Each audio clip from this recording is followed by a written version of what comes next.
Perkenalkan, nama saya Hadi Susanto. Saya founder dari Arsia. Dan perkenalkan, nama saya Yeni Anggreni. Saya juga founder dari Arsia dan saya bertugas di bagian Research and Development di Arsia. Sebenarnya Arsia itu berasal dari nama anak-anak kita, yaitu Arthur Alesia, itu gabungannya. Terus kita, kalau kita lihat itu, kita searching, terus ada teman-teman yang bilang itu artinya mewah. Kenapa? Di beberapa bahasa ketika searching itu, Arsia itu artinya mewah. Dan Arsia itu ada tagline-nya, a mindful choice for your beauty.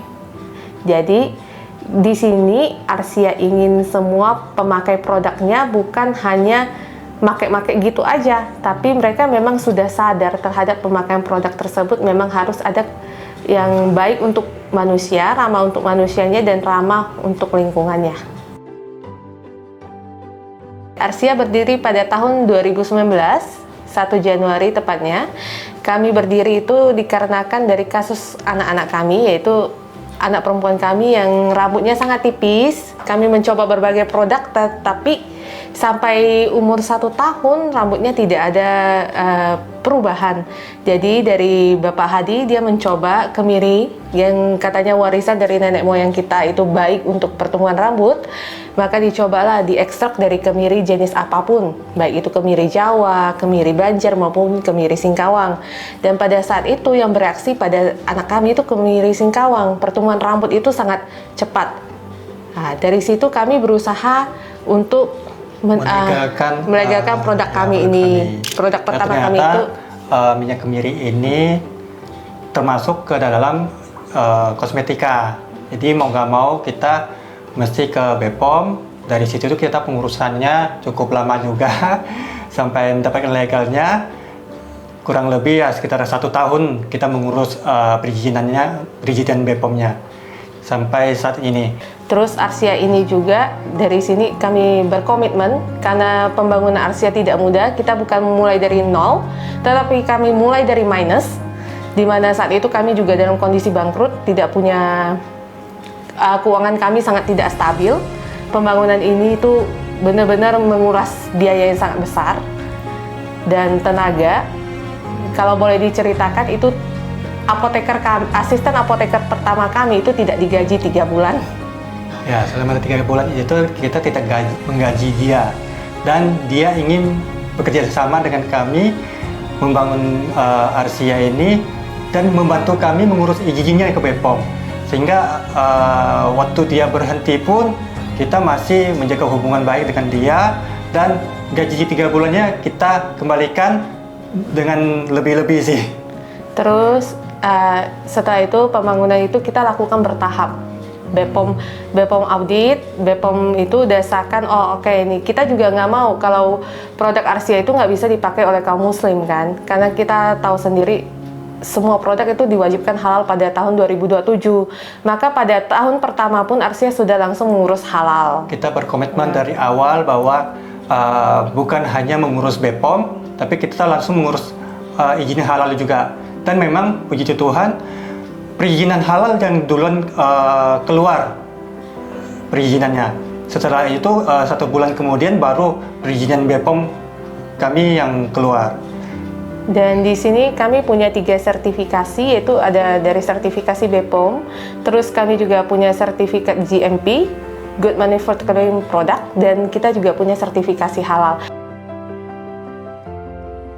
Arsia sekarang kan ini ya, fokus pada bukan hanya satu ini aja. Ini kalau teman-teman tahu, ini namanya Buah Tengkawang. Buah Tengkawang ini hanya ada di Kalimantan Barat dan tumbuh subur di sini. Kita punya bertonton, bahkan lebih, yang ada di Kalimantan Barat, tetapi tidak digunakan, dimanfaatkan secara baik. Jadi memang dari pihak petani maupun teman-teman yang tahu Tengkawang, mereka meminta kita bantuan bahwa ini bagaimana cara pengolahannya yang baik dan benar. Jadi dari sini nih kita juga membina para petani baik itu dari pembibitan, penanaman sampai ke panennya. Sampai juga kita juga mengajarkan ke mereka untuk berbisnis, di mana kita menyediakan turunan dari buah tengkawang ini. Jadi buah tengkawang ini kita olah menjadi mentega tengkawang yang bisa dijual dengan harga yang lebih tinggi daripada kita dijual buahnya saja. Setelah itu tuh dari mentega tengkawangnya ini kita olah lagi, kita ajarkan kepada mereka lagi proses turunannya ke arah kosmetik, yaitu kita pembuatan sabun cair, sabun padat yang terbuat dari tengkawang ini. Sehingga lahirlah produk-produk kami dan turunan kami, terutama untuk seri Borneo itu, mereka seri ini lebih banyak menggunakan tengkawang sebagai bahan dasar ataupun bahan baku yang ada di kosmetika kami. Dan dari lotion segala macam sih. Ya, dan uniknya buah tengkawang yang ada di Kalimantan ini punya proteksi terhadap sinar UVA dan UVB walaupun kadarnya masih sangat sedikit. Jika teman-teman tahu shea butter dari Afrika, kenapa kita nggak promosi Ilipe butter aja dari Kalimantan Barat Indonesia? Karena dia mempunyai kandungan zat yang mirip, hanya teksturnya yang berbeda. Jadi pemakaiannya bisa kita kurangi dalam formulasi dibanding dengan shea butter. Dan untuk proses penjualan kita sekarang, kita ada di online dan offline. Perkembangannya cukup baik, karena sekarang Arsia juga punya lebih dari 16 jenis produk.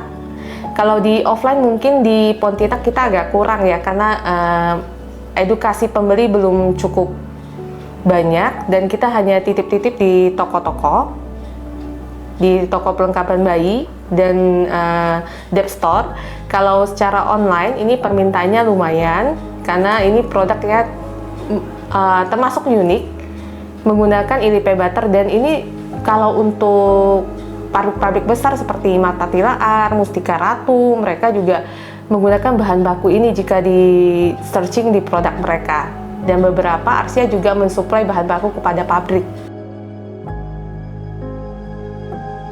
Kalau untuk kendala kami, terutama untuk bahan baku tengkawang ini, memang kita komunikasi dengan pihak petani yang agak susah.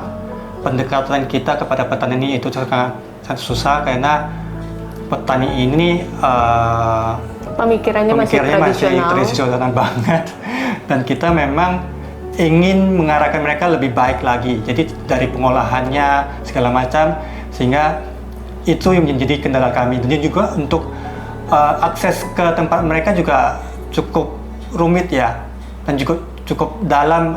Dari kota itu sampai ke tempat mereka itu sekitar 2 jaman, dan juga mereka terbatas di sana. Tidak ada, kadang ada satu desa itu yang masih belum ada listrik. Jadi kami juga kesusahannya juga di sana untuk mengajarkan ataupun membimbing mereka, karena kan beberapa pengolahan kosmetik kita perlu listrik di situ sih. Kalau bahan mentah dari tengkawang ini, pemrosesannya cukup sederhana, tinggal dijemur aja. Kadang ada juga yang direndam. Jadi direndam dulu, setelah itu baru diambil daging buahnya. Dari daging buahnya ini kita jemur. Setelah penjemuran, baru kita press menggunakan alat press buah, sehingga menghasilkan minyaknya. Nah, dari minyaknya ini baru kita saring lagi, kita bersihkan lagi dari endapan-endapannya sehingga bersih dan bisa digunakan di kosmetika. Dari bahan tersebut, dari mentega tengkawang tersebut dan bahan-bahan lain itu nanti akan disortir dulu di luar, di bagian bahan baku. Jadi kita cek dulu bahan-bahan tersebut apakah layak dipakai. Lalu setelah itu, setelah dinyatakan dipakai, itu ada label khusus bahwa kapan expirednya ini masuk dalam bak capa, spesifikasi produk bahan baku tersebut. Jadi kita waktu datang bahan bakunya kita cek segala macam dari bentuknya, warnanya, segala macam, terus expirednya segala macam. Nah, baru kita kasih labelnya. Nah, dari situ kalau memang lolos sertifikasinya, baru bisa kita gunakan. Setelah itu kan bahan baku sudah ada, kita timbang dulu di meja timbang. Habis itu udah selesai timbang, kita akan masuk ke proses produksi. Ruang produksi itu kita steril setiap hari. Jadi orang yang masuk juga pun itu harus menggunakan atribut yang lengkap. Setelah selesai proses produksi, produk akan keluar keluar dan di labeling, disegel, baru sampai ke tangan konsumen. Awal mula tahu BI membina para UMKM itu di tahun 2019, di mana kita juga diajak sama teman-teman para UMKM. Jadi kita sama-sama daftar ramai-ramai ke BI. Jadi waktu dijanjikan lolos pun ternyata kelompok kami ataupun teman-teman kami lolos semua. Jadi di sana kita juga dibina, di mentoring dengan para mentor-mentor yang hebat-hebat juga dari BI yang didatangkan oleh Bank Indonesia, sehingga kami mendapatkan ilmu-ilmu dan dibina oleh BI. Dan puji Tuhan juga saya sebagai peserta terbaik kedua di inkubator bisnis teknologi di tahun 2019. Peran Bank Indonesia untuk Arsia di sini bisa dibilang setiap kali pameran Arsia selalu diikutkan. Jadi di sana termasuk juga membantu kami dalam memasarkan, mengenalkan produknya Arsia ke masyarakat yang lebih luas. Di sini juga kami Arsia pernah juga dikirim ke Jakarta untuk belajar juga di sana bagaimana cara pemasaran yang baik dan benar dengan mentor-mentor yang cukup terkenal juga, sehingga di sini ini sampai bisa mengenal apa itu cara berjualan secara online lewat marketplace segala macam, terus bagaimana cara kita memposting suatu produk di media sosial, cara mengeditnya, cara mengambil gambarnya, terus bagaimana cara caption ataupun tekstil yang kita kumpulkan tuh bagaimana kita mempostingnya segala macam. Nah itu yang dari BI sangat membantu sekali untuk perkembangan Arsia, dan sampai juga beberapa kita ada diikutkan juga ke luar negeri pamerannya, tapi untuk produknya sendiri. Puji Tuhan di sana juga antusias dari masyarakat yang ada di luar negeri cukup berminat dengan produk-produknya Arsia. Harapannya kita ingin Bank Indonesia selalu mendukung Arsia dalam setiap tahapannya dan ikut dalam setiap milestone yang dilakukan Arsia, seperti mendukung kita dalam pameran, mendukung kita dalam research and development produk baru, dan mengenalkan produk-produk Arsia kepada pihak luar.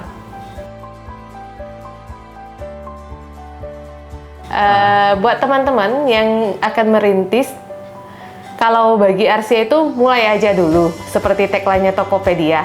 Mulai aja dulu.